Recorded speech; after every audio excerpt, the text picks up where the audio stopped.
Everyone, today I'm going to be installing some 1x4 flat panel LED light fixtures.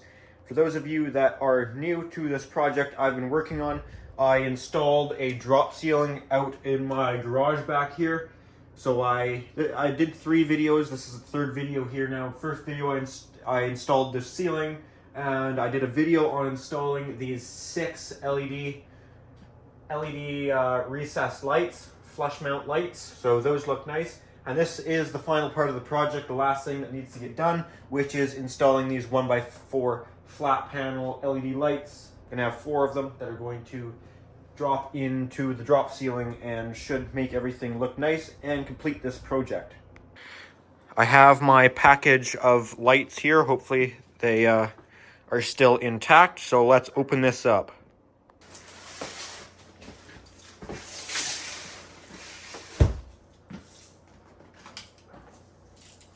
I don't know what kind of box they got going on here. It's kind of weird looking.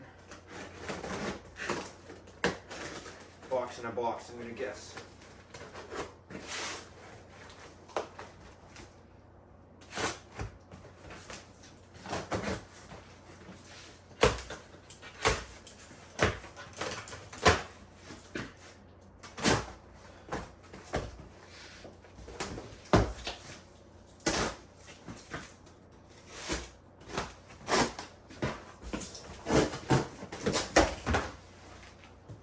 Okay, it must, yeah, okay, it's gonna be 2 per box then.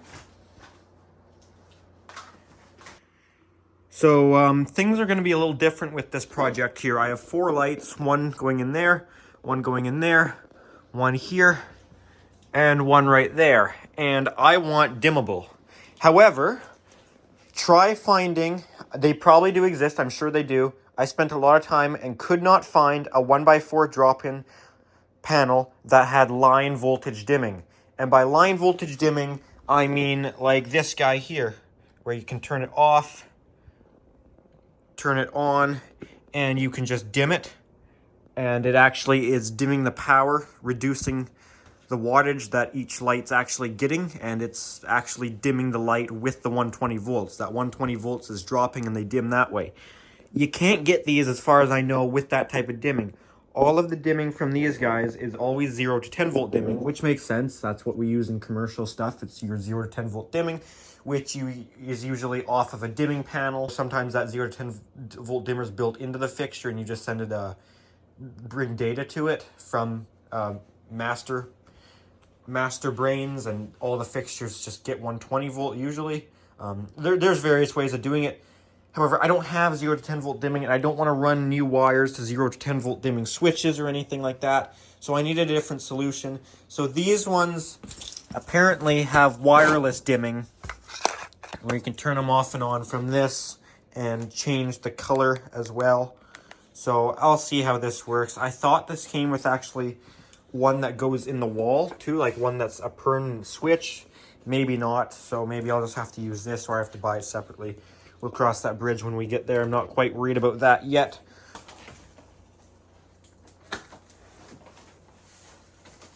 Okay, this looks about the way they all look. Nothing special here. If you've ever done any new installation commercial electrical work, I'm sure you've worked with these. They're all the same thing. Some are more of a pain than others to get into them. Yeah, looks like all of them. These are kind of the more crappy style. I like the ones where it's on top, but yeah, that's how these all look.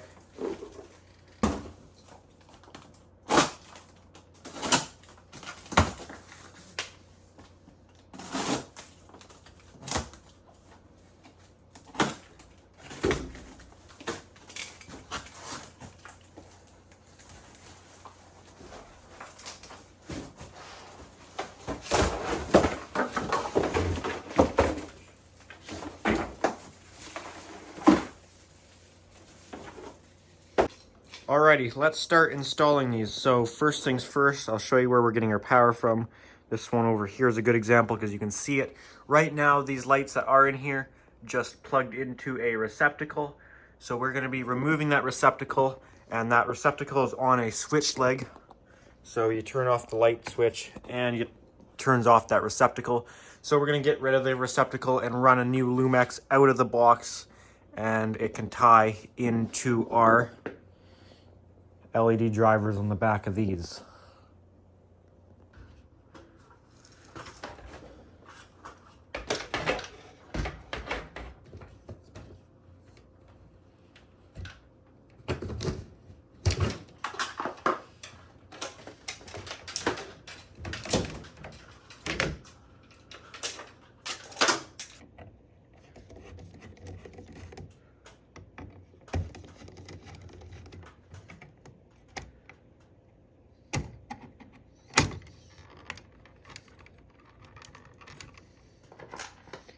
So we've got plenty of length here, so since it will make it easier later, we'll just cut all of these off.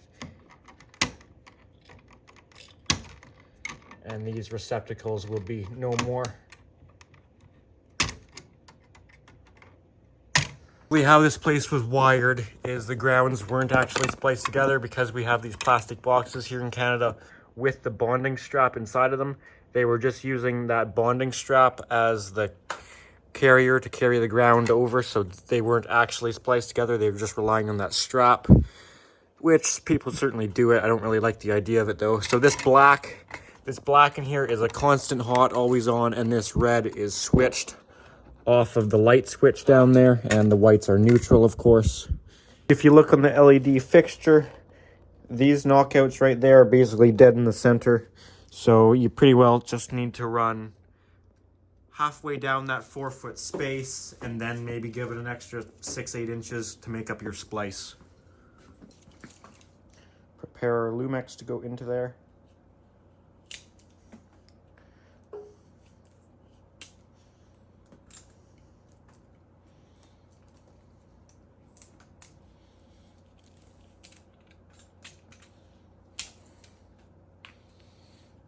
Both ends, because one end is going to go into the box, one end is going to go into the light fixture.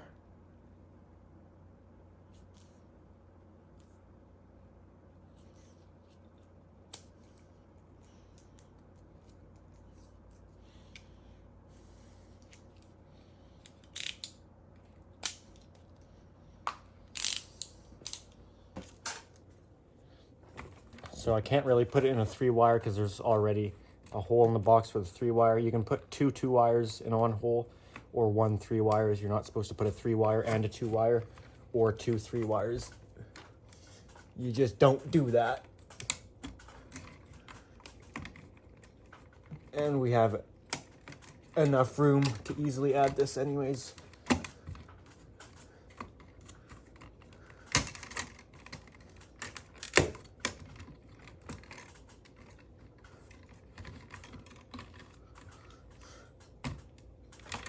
Okay, there's that in. And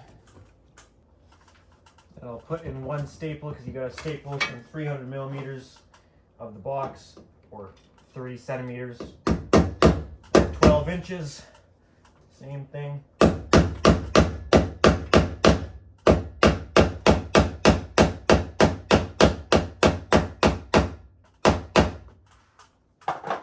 you go. We'll run this over up here.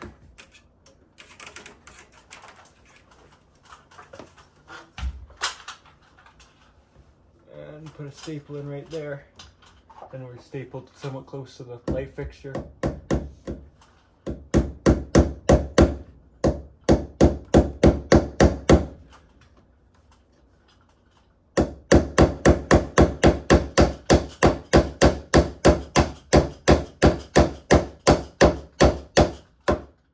Basically what we got to do with everyone, staple it right by the box and then come down, and we'll leave us some to go into the light fixture.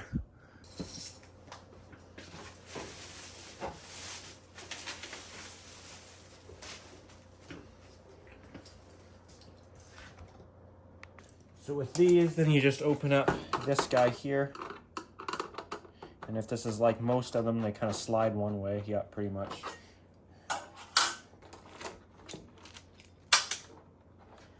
And then you go in one of these knockouts in here. That just fell off the ladder. punch one of these guys out.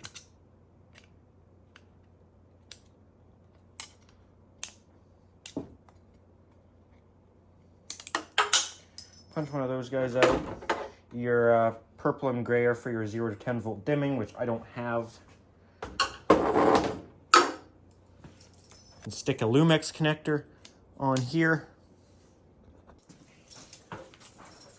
And you can slide your Lumex into the Lumex connector.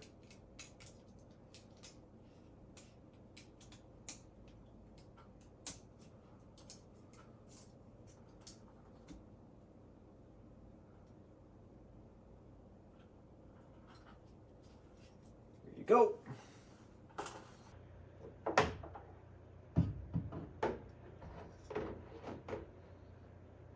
Then it's nice if you can balance your light fixture up some way that you don't have to be supporting it, because that's a pain to do.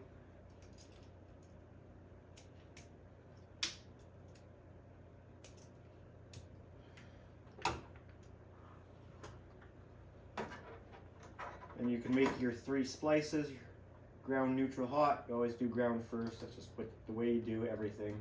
In electrical, ground first, hot last. And when you're taking things down, you do it the opposite. Take your hot off first, then neutral, then ground.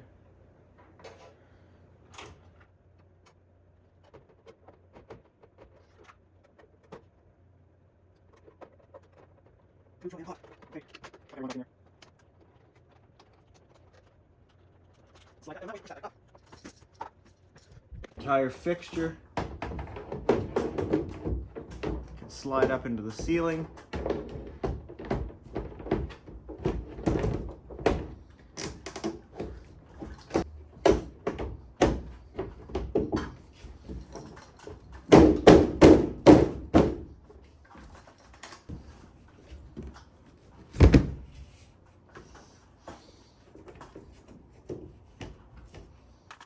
Okay, we'll get all our slices up here.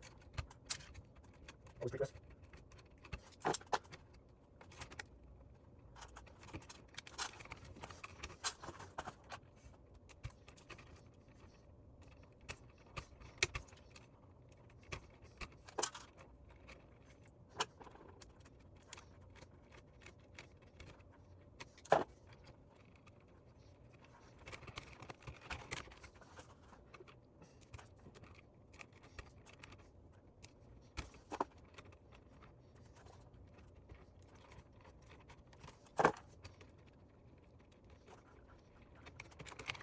Okay, there's one panel in. We can turn it on.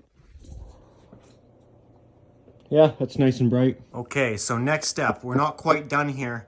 We have to seismic these fixtures. That's part of the code that you have to do when you have devices or anything in a T-bar ceiling. You have to seismic them with aircraft cable or a chain of some sort. I don't like chains, I like aircraft cable. So that's what we got to do. Different sizes. Here's a little bit of aircraft cable. I had a spool that turned into a big mess, so that's why it's on a Gatorade bottle. That's what the aircraft cable looks like. And these are what the crimps look like. Another thing we have to do, one last thing I'm going to do before we seismic it, so I don't forget, is to put our cover plates back on. Had to get new cover plates because last ones were obviously had the spot for the receptacle in them. Okay, it's going to be a little bit awkward, but I'll try and show you the process of doing the seismic wire. So I'll bend this piece out here where we have a hook on it. Take my aircraft cable, go through our little crimp.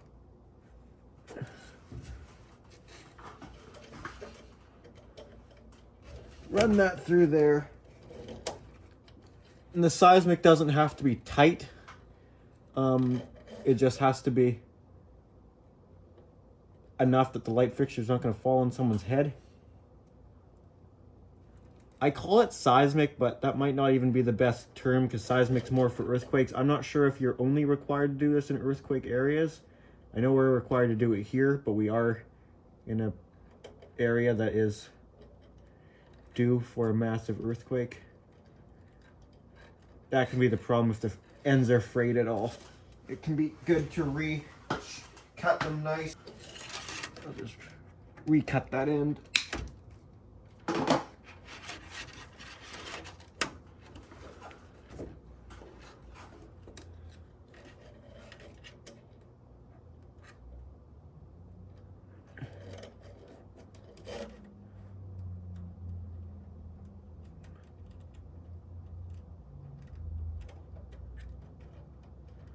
There we go.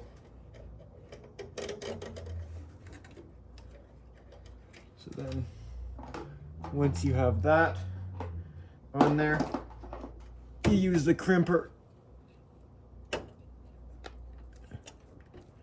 And you can crimp it usually twice. And there you go.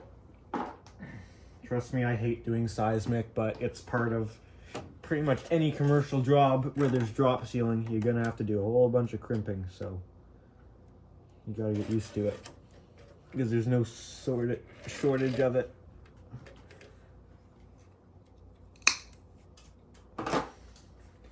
These aren't really the best cutters, I'm just using pliers.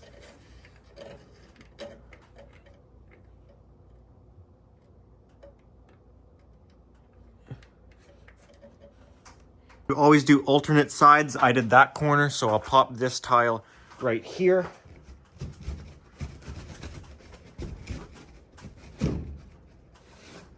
If it will come out. These T-bar clips you can use to go over the T-bar. They kind of just clip on like this. I hate them.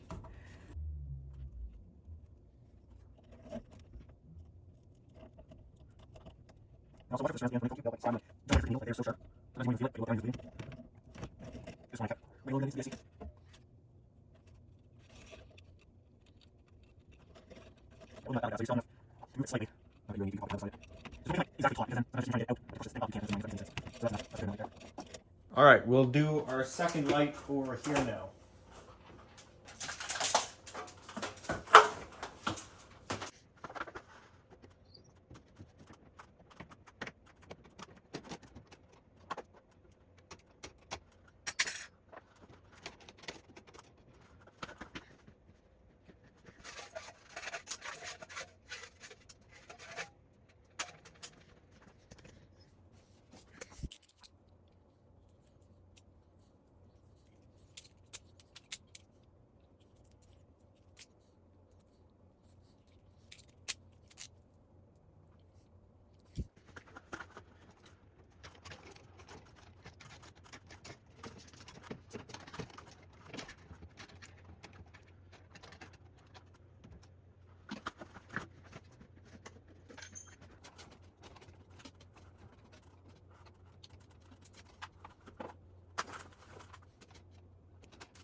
I'm real clever. I just realized something. I spliced this in the wrong ceiling section. Oh, that was real smart.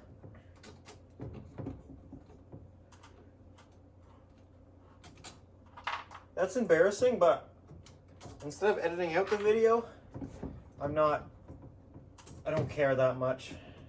I'll leave it in. This was supposed to go over here.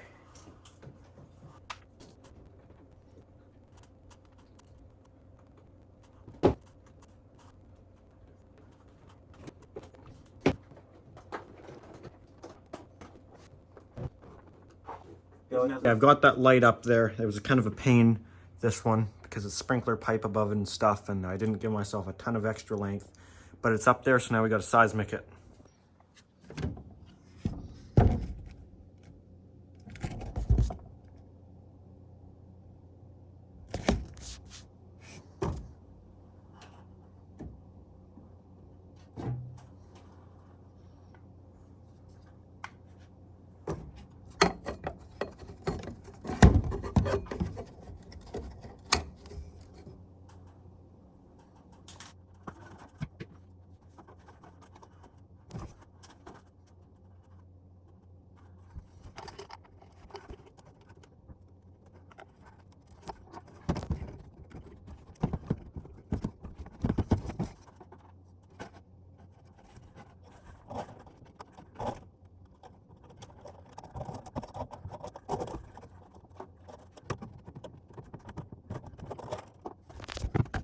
Okay, I have one side seismiced, so let's turn on the lights. Okay, those are very bright, very nice.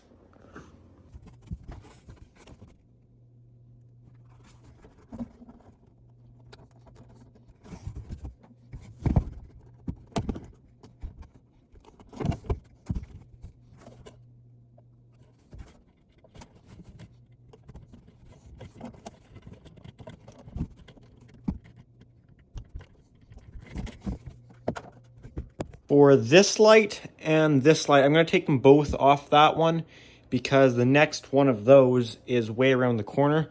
So that would be more wire to do that way. So these ones can both just come off of this one right here and go either direction. So we got to take this guy down here.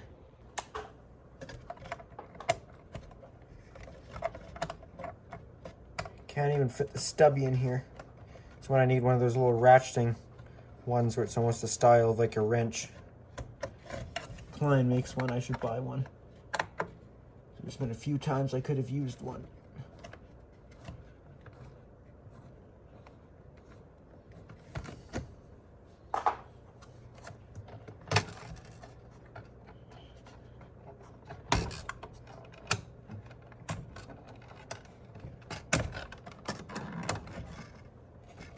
Oh yeah, these are still on, so I gotta be somewhat mindful of that.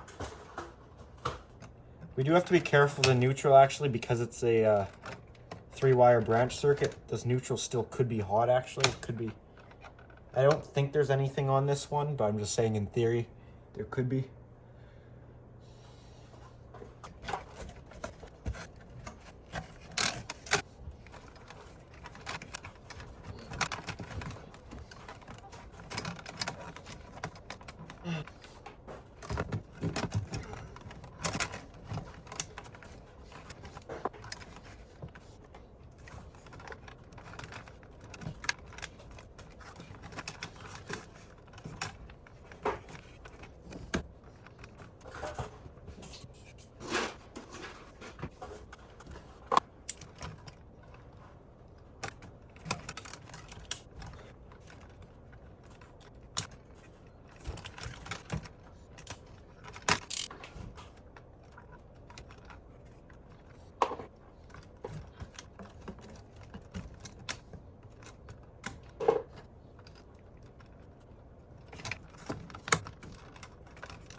I was wondering why that's so dang loud. It's hailing. I was like, why is it so loud? And I walk out there and I was like, ow, that hurts. They may be little hails, but they still hurt.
Going to turn the lights on so I have a little bit more light to work.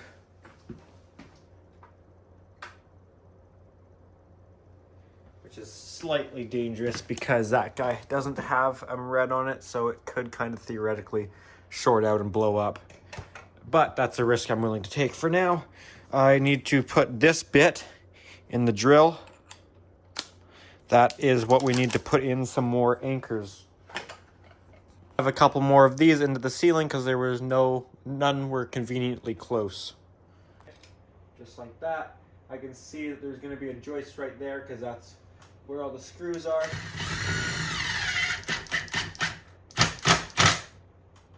There we go. There's one on this side.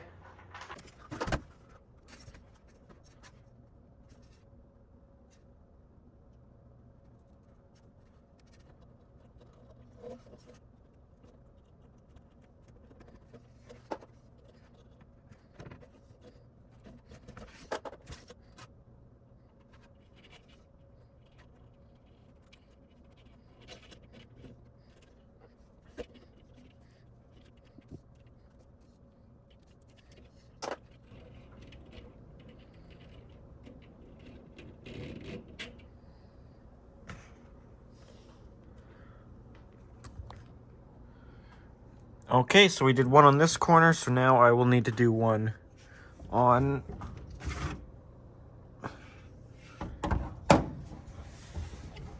this corner right there.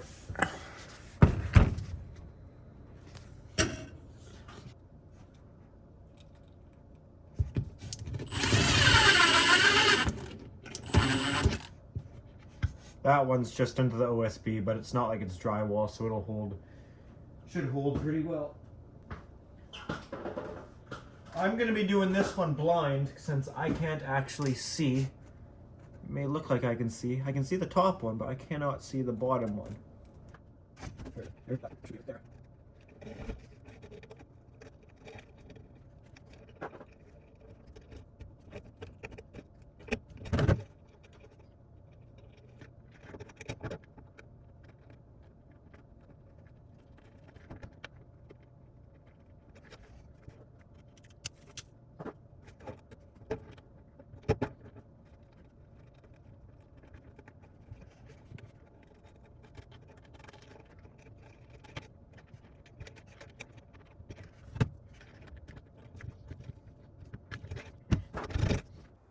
Okay, here we go. Last fixture.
final light fixture is in place.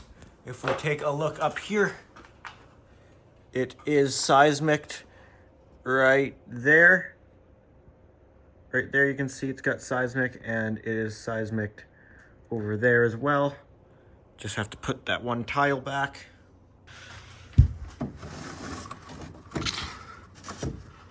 Okay, I'm now going to try and set these panels up with this remote that I have, that you can change the color and the brightness, and somehow you have to group them all together.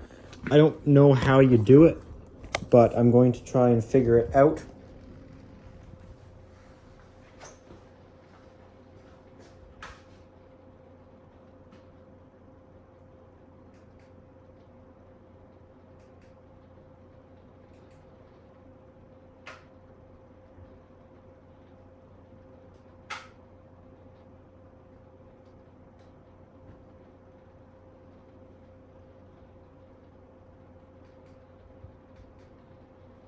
Oh. Okay, apparently that's how you do it. I can now turn the lights on and off from this remote. So I just held ID and turned the switch on at the same time.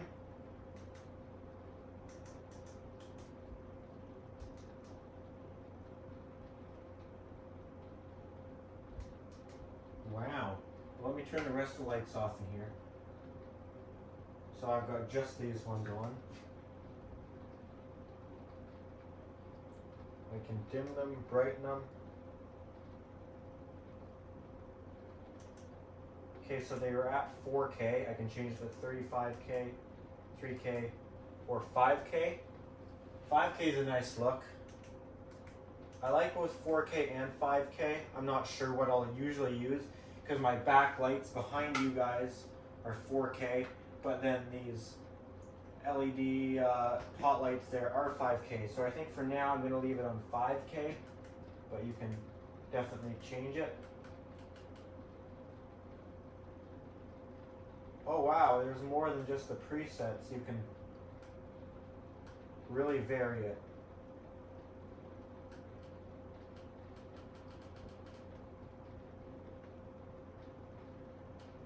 Interesting.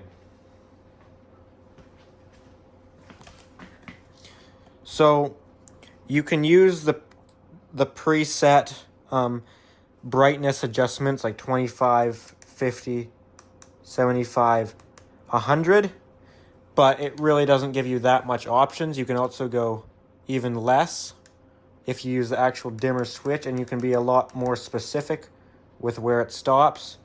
Say like that's 100%. If I want to go down just a little bit, it's not down to 75%. 75, oh, well, maybe it was.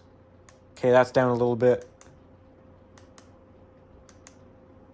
Well, definitely wasn't down to 50%, so I was somewhere in between. But for the color spectrum, you can use the buttons to change the color spectrum, or you can use these arrows to sort of slide through them. For example, if I just go a little bit, 4K is still darker, 5K was still whiter, so, or sorry, 4K was still a more soft color, so I was probably at like maybe 4500K. So that seems pretty cool, and I can turn it on and off from here too. For now, I'll leave it on 5K. 100% is pretty harsh. The dimmable is nice because, like, right now at this time of the day, the camera's auto adjusting, but like it's bright, like it's hard on the eyes. So 75 or actually any of them are nice. Probably 50%. 50% brightness is perfect for in here right now. Like that's still like plenty to see. And if I wanted a softer color temperature, I could do 4000. That's a little less harsh. I mean, I don't know who would want 3000. That just is disgusting, but I like 5000. It's nice and cold I like that. So that's only 50% brightness. And I believe it should save. So now let's see what happens if that did save it. No, it didn't save it. It still came up all the way. Okay, whatever. It saves the color temperature at least. If I do 3000, turn it off. No, it doesn't save the color temperature. It seems like somehow I've set it to 5K at 100%, which I'm fine with because I like 5K color. And 100% brightness is fine, and if I want to turn it down, well, I can just turn it down. That works for me, whatever. I'm sure I could figure out how you save it, but really I don't care because whatever it's done right now is, I don't mind it at all. So that's good. That's all good, good, good, good, good. All right, guys. Well, I think that about does it for this video of these new lights. So whoa, now I'm yellow guy.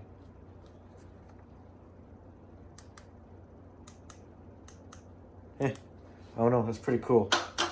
Alrighty, guys. Well, where was I going with this? Yeah, that's it for this video. If you enjoyed this video, make sure to give it a thumbs up. If you have any comments, questions, feel free to leave those down in the comment section below.